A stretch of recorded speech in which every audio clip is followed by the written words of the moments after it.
하나님은 영이시니 예배하는 자가 신령과 진정으로 예배할지니라. 아멘.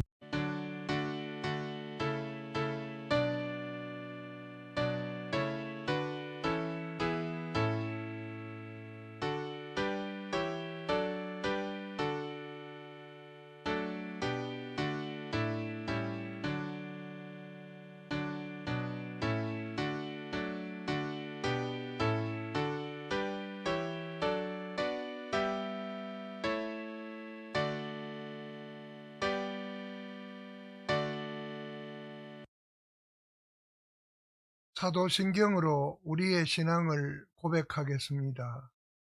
전능하사 천지를 만드신 하나님 아버지를 내가 믿사오며 그 외아들 우리 주 예수 그리스도를 믿사오니 이는 성령으로 잉태하사 동정녀 마리아에게 나시고 본디오 빌라도에게 고난을 받으사 십자가에 못 박혀 죽으시고 장사한 지 사흘 만에 죽은 자 가운데서 다시 살아나시며 하늘에 오르사 전능하신 하나님 우편에 앉아 계시다가 저리로서 산 자와 죽은 자를 심판하러 오시리라.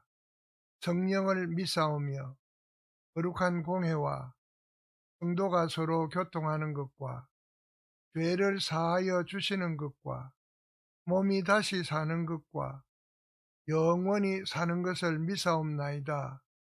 아멘.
우리를 거룩한 백성으로 하나님의 자녀들로 부르셔서 구별해 주신 하나님, 지난 한 주간 동안 우리의 삶의 한순간 한 장면까지 다 살피시고 보호해 주시고 인도해 주신 하나님 아버지께 감사와 찬양을 올려드립니다. 이 시간 저희 각자의 가정에서 하나님께 올려드리는 예배 가운데 하나님 홀로 영광 받아 주시고 저희들에겐 은혜와 은총의 시간 될 수 있도록 역사하여 주옵소서. 특별히 저희들이 세상의 욕심에 끌려 세상 영광 바라보며 좇았던 삶을 회개하오니 용서하여 주옵소서. 말씀 따라 아무것도 염려하지 말고 오직 기도와 간구의 삶을 살지 못하고 세상의 염려, 근심, 걱정에 빠져 살았던 삶도 회개하오니 용서하여 주옵소서. 하나님 저희들의 연약한 믿음을 세워주셔서 시대를 분별하며 시기를 분별하며 말씀을 잘 분별할 수 있는 영의 사람 될 수 있도록 도와주옵소서. 그래서 저희들에게 맡겨주신 사명 잘 감당할 수 있는 사명자들이 다 될 수 있도록 하여 주옵소서. 천하보다 귀한 생명 살린 일에 앞장서는 선교하는 교회 되게 하여 주시고 말씀을 내 가족과 이웃에게 전파하는 증인의 삶을 살 수 있는 주수꾼들이 될 수 있도록 역사하여 주옵소서. 우리 담임 목사님 한국에 방문 중에 있습니다. 모든 일정 가운데 안전과 건강 지켜주시고 목사님 입술을 열어 증거하신 말씀 가운데 큰 은혜가 넘칠 수 있도록 하여 주옵소서. 이제 목사님의 영감 있는 말씀을 증거하실 때에 저희들의 마음을 문을 열고 귀한 말씀을 잘 받아 먹을 수 있도록 성령님 도와주옵소서. 이 모든 간구를 우리 주님 예수님의 이름으로 기도드리옵나이다. 아멘.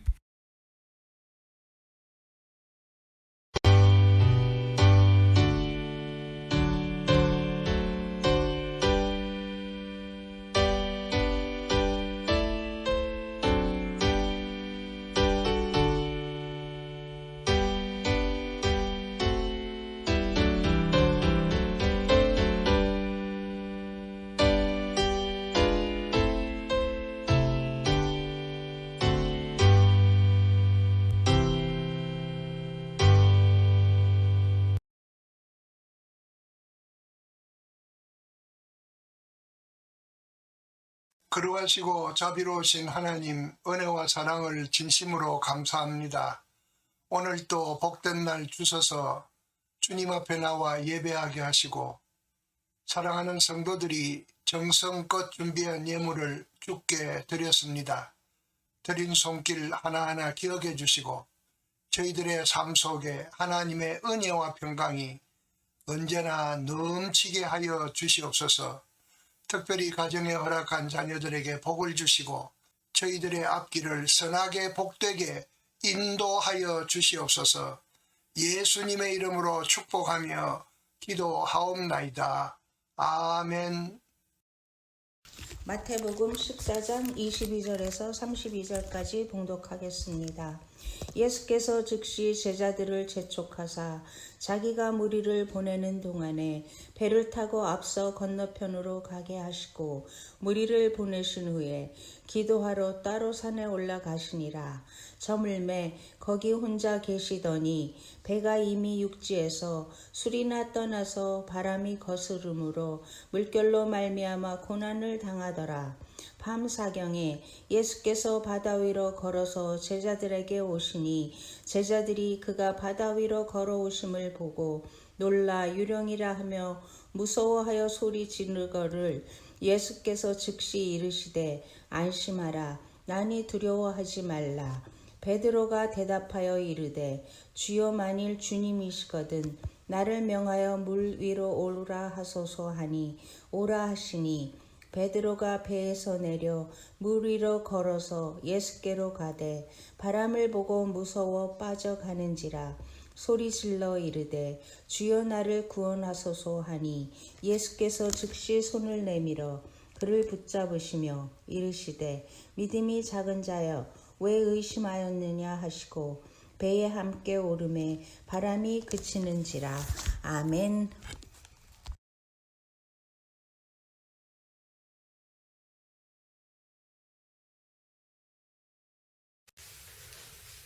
오늘 조금 전에 봉독한 마태복음 14장 22절에서 32절 말씀을 근거로 해서 인생의 풍랑과 하나님의 축복이라는 제목으로 말씀 증거하기를 원합니다. 오늘 마태복음 14장 22절 32절까지의 그 말씀의 개요는 예수님께서 밧세다에서 오병이어의 기적을 일으키신 이후에 제자들을 갈릴리 바다 건너편으로 건너가라고 명하시고 예수님은 산에 올라가셔서 기도하시는 그러한 장면이 펼쳐집니다. 이런 가운데 제자들이 예수님의 말씀대로 갈릴리 바다를 건너는 중에 광풍을 만나가지고 참 사투를 몇 시간 동안 벌인 그새 배가 다 전복될 그런 위기에서 예수님이 물 위로 걸어오셔서 그 배에 타시니까 바로 모든 풍랑이 잠잠해졌다는 이러한 내용으로 되어 있습니다. 그래서 우리 성경 말씀의 내용을 보면 그 갈릴리 바다는 지형적으로 바로 예수님께서 산에 올라가서 보시면 전부 다 잘 보입니다. 갈릴리 바다에서 일어나는 제자들의 배 타고 가는 것 다 그렇게 보이는 지형인데 갈릴리 바다는 어쩌면 우리 인생 항로를 여기서 보여주고 있고 또 이 갈릴리 바다의 그 풍랑이라는 것은 우리가 이 세상에 하나님께서 보내줘서 세상에 왔는데 세상 사는 동안에 세상의 모든 풍랑, 어려움 이것을 보여주고 있는 것입니다. 여기에서 교훈은 한마디로 인생의 어려움이 오히려 하나님을 믿는 우리에게는 축복의 근원이 된다는 것을 보여주고 있습니다. 오늘 이 시간에 본문 말씀 중심으로 저희에게 주시는 메시지를 구체적으로 살펴보고자 합니다. 첫째, 14장 22절 예수님께서 제자들을 갈릴리 바다 건너편으로 보내셨다고 했습니다. 그 건너편은 가버나움이 되겠죠? 그러면 예수님께서 제자들의 가라고 명하셨으면 가는 동안에도 참 순풍에 돛달고 편안히 가야 됐는데 실제로 제자들이 그 갈릴리 바다를 건너가는 가운데 심한 풍랑이 있어서 목숨을 위험할 만큼 어려움이 있었다는 것입니다. 이것은 전체로 우리에게 어떤 메시지를 주시냐면 구원받는 우리에게도 인생을 사는 동안에 어려움이 있다는 것을 보여주고 있습니다. 둘째, 그런데 왜 고난을 우리에게 허락하실까요? 대답은 이러한 고난을 통해서 우리 신앙이 자라기 때문에 그렇습니다. 예를 들어서 우리가 하나님께서 창조하신 이 세상 만물 현상 가운데서 하나님의 오묘한 진리를 발견할 수 있는 일이 많은데 그 중에 한 가지 예를 들면 나비 발생의 그런 예를 들어보면 나비는 알에서 그 다음에 애벌레에서 번데기로 번데기에서 나비가 되는 이러한 생활사를 갖고 있습니다. 이것을 우리 생물학에서는 완전 변태라는 그런 얘기를 하는데 어떤 곤충학자가 이 나비의 발생사를 연구하는 가운데 보니까 이 번데기 시절은 애벌레가 고치에서 그 다음에 나비로 되기 위해서는 그 두꺼운 고치를 깨고 나와야 되는데 너무나 힘이 없어서 한 몇 시간을 푸덕푸덕거린 다음에 나중에 고치를 깨고 나와서 나비로 날아가는 것을 관찰하고 너무 마음이 안 돼서 그 번데기가 고치를 깨는 과정에서 쉽게 하기 위해서 그 곤충학자가 손으로 찢어줬다고 합니다. 찢어줬더니 쉽게 번데기가 나오긴 했는데 나오자마자 부실부실해서 땅에 떨어져 죽는 것을 발견했다고 합니다. 이것을 본 곤충학자는 나비가 되기 위해서는 그 몇 시간 동안의 사투 동안에 움직이기 때문에 날개 근육에 힘이 붙어서 날아갈 수 있는 것이구나 하는 것을 발견했다고 합니다. 이러한 자연 현상 속에서도 우리가 사는 동안의 모든 어려움이라는 것은 그 어려움을 통해서 우리가 더 강해지고 어려움을 통해서 결국은 하나님을 더 알게 되는 그러한 일이기 때문에 이러한 고통을 허락하신다고 믿습니다.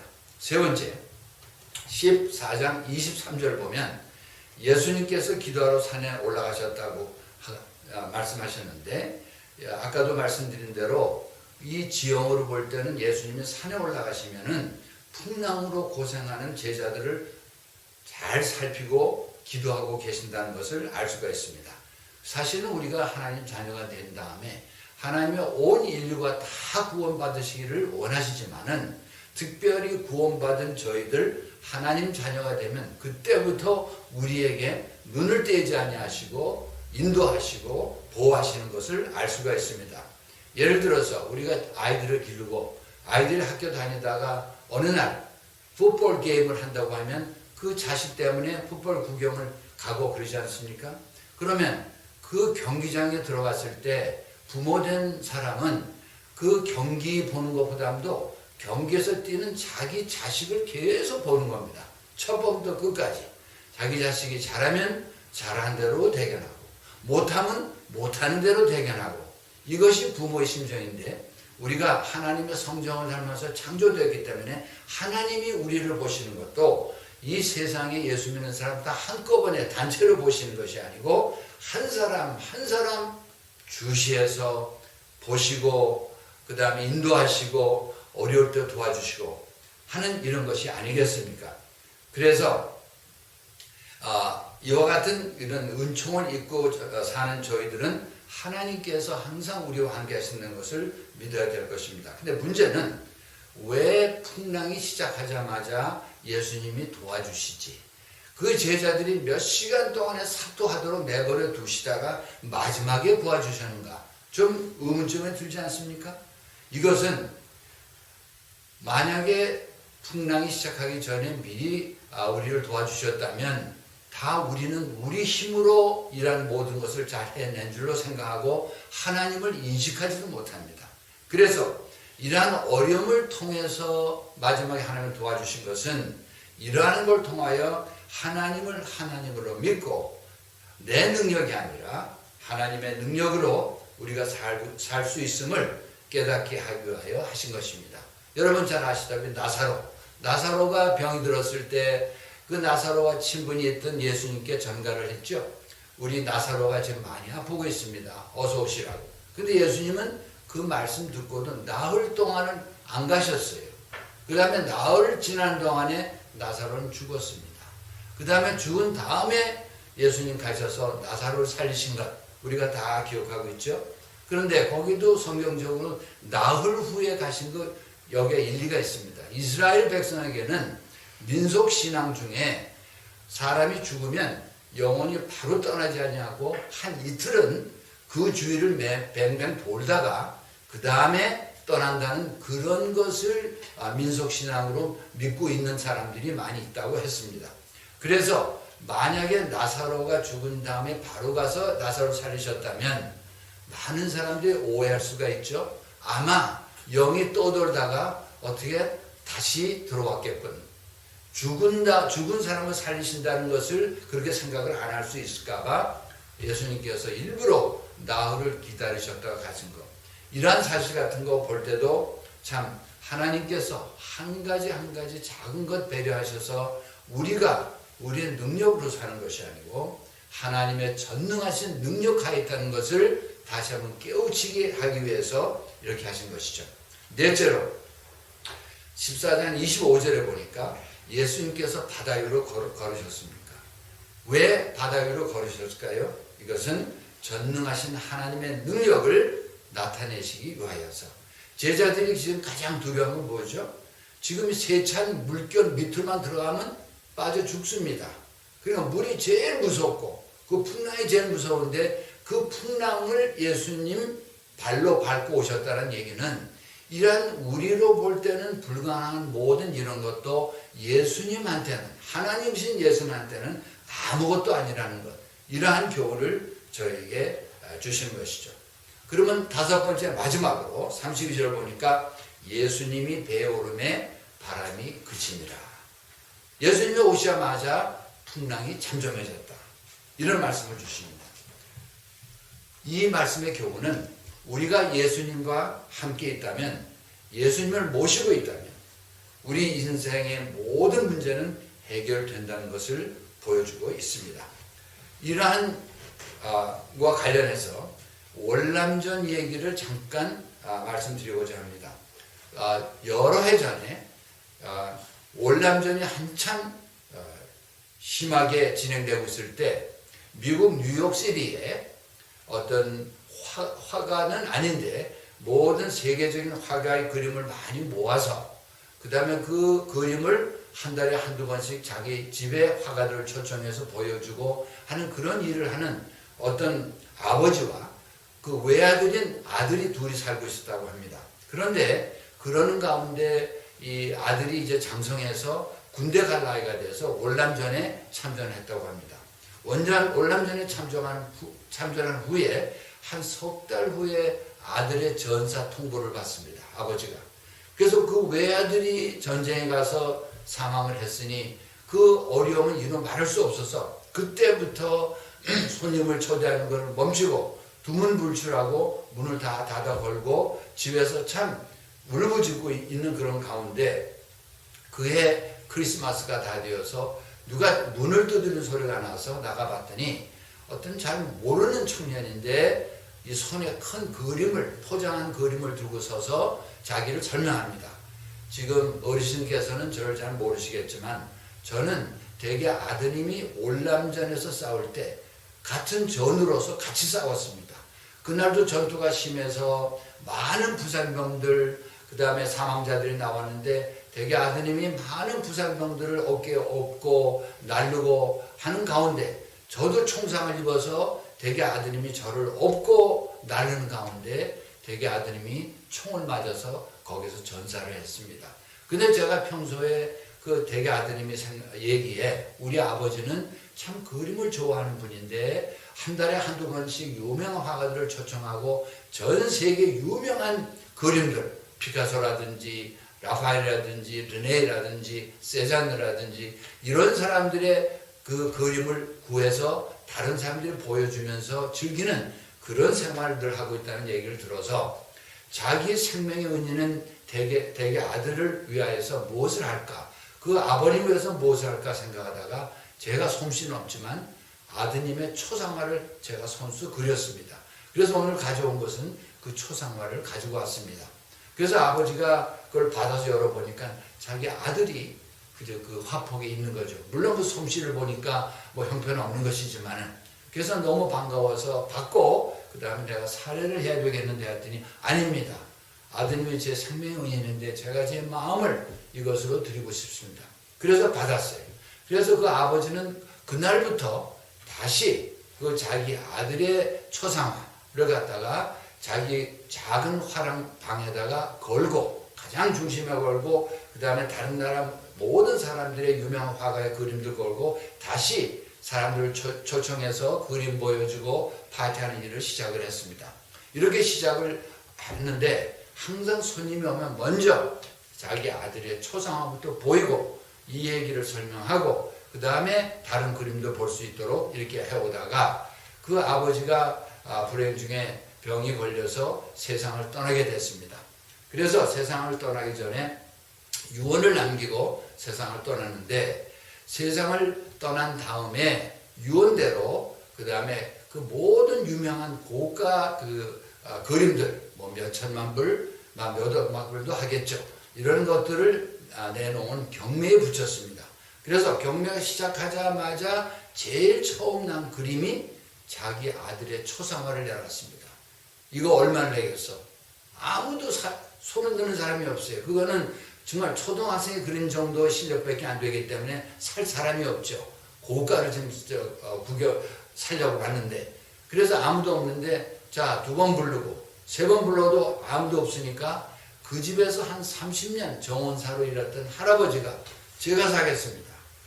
얼마? 30불. 그래서 30불 부르니까 그 다음에 그 위에 없습니까? 2번 부르고 없습니까? 3번 없어.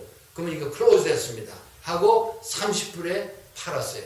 그러니까 전 세계에서 그림 살라고 온 사람들이 박수를 치면서 그 엉터리 치우고 빨리 이제 진짜 가자고 그러는데, 사회하는 사람이 오늘 경매는 끝났습니다.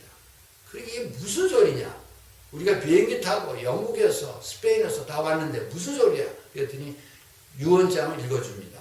그 유언장에 그 아버지가 내 아들의 초상화를 사는 자에게 나머지 모든 그림을 다 공고로 줘라.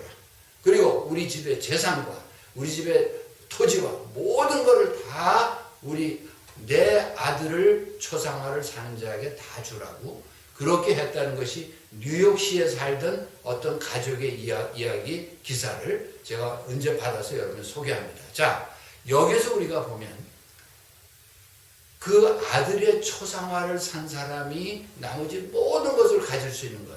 어쩌면 하나님께서 독생하신 예수 그리스도를 우리 세상에 보내주셨는데, 우리가 예수 그리스도만을 소유한다고 하면 나머지 모든 걸 주신다고 성경에 말씀하셨죠. 너희는 그 나라 의를 구하라. 그리하면 이 모든 것은 너에게 더하시리라고 하셨는데, 우리는 어떻습니까? 이 모든 걸 먼저 예수님 이름 사용해가지고 이거 주십시오 저거 주십시오 하고 예수님 자신은 완전히 받아들이지 않는 이 잘못된 것이죠. 그래서 오늘 다시 본문으로 돌아가면 예수님이 배에 타셨을 때 모든 풍랑이 멈췄다는 얘기는, 우리가 지금 상황 어려운 코비드-19 상황에 있지만은 이러한 상황에서라도 우리가 예수 그리스도를 전적으로 모신다면 이 모든 어려움을 하나님께서 해결해 주신다는 이러한 교훈을 저희가 여기서 받습니다. 바라기는 이런 어려운 상황에서 저희가 많이 힘들어하지만은 이미 해결해 놓으시고 기다리시는 하나님을 바라보는 저와 여러분 되시기를 주의 이름으로 축원합니다. 감사합니다. 기도하십시다. 거룩하신 하나님 아버지, 심히도 부족한 것에 오셔서 하나님의 말씀을 증거하게 하셨사오니, 아버지 하나님, 종이 제대로 하나님 말씀 증거하지 못한 것까지라도 주님께서 이 말씀을 듣는 모든 주님의 백성들에게 감화와 감동을 주셔서 이 말씀을 통하여 예수 그리스도를 전적으로 모시게 하시고, 이 세상에 살면서도 예수 그리스도를 전적으로 모신다면 나머지 모든 것 해결해 주시겠다고 하시는 신실하신 하나님의 말씀을 믿는 저희들 다 되게 하여 주시옵소서. 우리 교회에 함께하여 주시고 오늘 여기까지 인도하여 주신데, 앞으로 선교의 사명을 다하여서 이 다음 주님 만날 때에 참 착하고 충성된 종아, 잘하였도다 하는 칭찬을 받는 저희들 다 되게 하여 주시옵소서. 예수 그리스도 이름으로 감사하며 기도합나이다. 아멘.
지금은 우리 주 예수 그리스도의 은혜와 하나님 우리 아버지의 높고 위대하신 사랑하심과 성령님의 교통하시고 인도하심이 오늘 또 주님 앞에 나와 예배하는 우리 사랑하는 모든 성도들과 저희들의 가정과 저희들의 가정에 허락한 자녀들에게 영원토록 함께 있을지어다.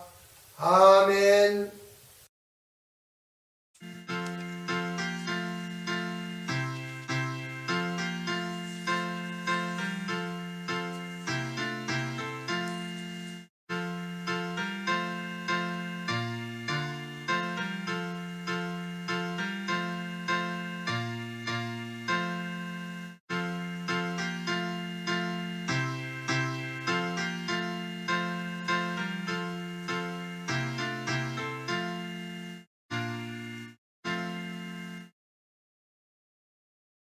이제 예배를 마칩니다. 선교는 신앙인의 삶의 본분입니다. 선교의 열정으로 기도와 협력으로 함께 합시다. 오늘도 함께 해주셔서 감사합니다. 항상 주 안에서 평안하십시오.